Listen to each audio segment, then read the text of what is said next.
3 రోజులలో నోటిఫికేషన్ విడుదలయ్యే ఛాన్స్ మాత్రం కనిపిస్తుంది. నిజంగా రావాలని మనస్ఫూర్తిగా కోరుకుంటున్నాం.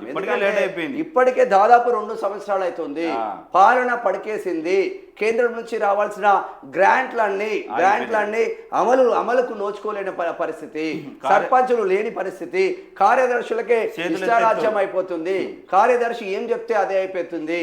దారుణమైన పరిస్థితులలో పల్లెలు ఉన్నాయని చెప్పుకోవచ్చు.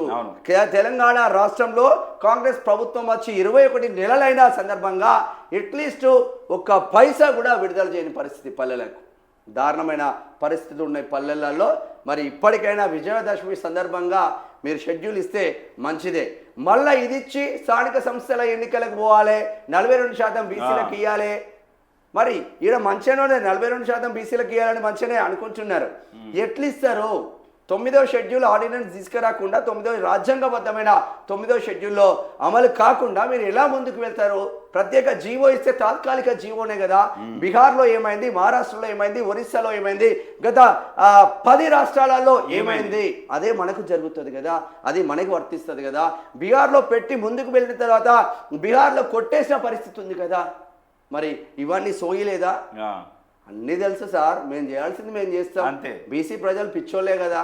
పొలిటికల్లీ అన్టచబుల్ ఈ రాష్ట్రంలో ఎవడైనా ఉన్నాడంటే వాడు బీసీ వాడే. ఎస్సీ వాడికి ఎస్సీ రిజర్వేషన్లు ఉంటున్నాయి, ఎస్టీ వాడికి ఎస్సీ రిజర్వేషన్లు ఉంటున్నాయి. ఏ రిజర్వేషన్లు లేకపోతే అన్ని రిజర్వేషన్లు ఓసీలకే ఉంటున్నాయి. మరి బీసీ వాడు ఎడిగిపోవాలంటే పొలిటికల్లీ అన్టచబుల్.